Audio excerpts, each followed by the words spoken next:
13వ తేదీన ఒకే రోజు తెలంగాణలో 2 కీలకమైన ఘటనలు జరగబోతున్నాయి. మొదటిదేమో రేవంత్ రెడ్డి ఆధ్వర్యంలో మేడిగడ్డ బ్యారేజ్ సందర్శన, ప్రాజెక్టు నిర్మాణంలో జరిగిన అవకతవకలు, అవినీతిని వివరించేందుకు రేవంత్ రెడ్డి సిద్ధమయ్యారు. నాసిరకం నిర్మాణం కారణంగానే కొన్ని పిల్లర్లు కుంగిపోయిన విషయం తెలిసిందే. ఈ విషయంపై జరిగిన విజిలెన్స్ విచారణలో భారీ ఎత్తున అవినీతి జరిగినట్లు నిర్ధారణ అయింది. నివేదిక ప్రకారం సుమారు 4,000 కోట్ల దోపిడీ జరిగిందట.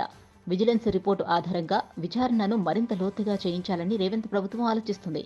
అందుకని ప్రాథమికంగా ఇరిగేషన్ రంగంలోకి నిపుణులు, అధికార పార్టీ నేతలతో కలిసి రేవంత్ బ్యారేజీని సందర్శించబోతున్నారు. కాబట్టి దానికి సంబంధించి జరిగిన అవినీతిపై చాలా డీటెయిల్గా రేవంత్ జనాలకు వివరించబోతున్నారు.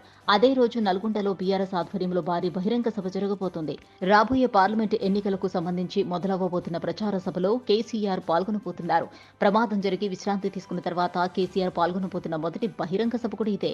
అందుకనే సుమారు 2 లక్షల మంది జన సమీకరణతో భారీ బహిరంగ సభ పార్టీ ప్లాన్ చేసింది. జిల్లాల్లోని అన్ని నియోజకవర్గాల నుంచి బహిరంగ సభకు జనాలను సమీకరించేందుకు కేసీఆర్ ఇదివరకు నియోజకవర్గాల ఇన్ఛార్జీలను కూడా నియమించారు. తెలంగాణలోని నీటి ప్రాజెక్టులను కాంగ్రెస్ ప్రభుత్వం కృష్ణా రివర్ మేనేజ్మెంట్ బోర్డుకి అప్పగించడంపై కేసీఆర్ ఎక్కువగా టార్గెట్ చేయబోతున్నారు. కాంగ్రెస్ ప్రభుత్వ నిర్ణయాల వల్ల నీటి ప్రాజెక్టులకు ఏ విధంగా నష్టం జరుగుతుంది, దక్షిణ తెలంగాణ ఎడారిగా మారబోతుందన్న విషయాన్ని జనాలకు వివరించేందుకు కేసీఆర్ ప్లాన్ చేస్తున్నారు. మొత్తానికి రేవంత్ కేసీఆర్ మీటింగులో సబ్జెక్ట్ ఒకటే కానీ భిన్న కోణాలను జనాలు చూడబోతున్నారు. కేసీఆర్ ఏమో కాంగ్రెస్ ప్రభుత్వాన్ని టార్గెట్ చేయబోతున్నారు. ఇదే సమయంలో రేవంత్ ఏమో ప్రాజెక్టుల దోపిడీకి కేసీఆర్ కుటుంబం పాల్పడిందన్న విషయాన్ని జనాలకు వివరించేందుకు అవసరమైన మెటీరియల్ ఇప్పటికే కలెక్ట్ చేశారు. అందుకని 13వ తేదీన రేవంత్, కేసీఆర్ మధ్య బిగ్ ఫైట్ జరగబోతుందనే ప్రచారం కూడా ఊపందుకుంది.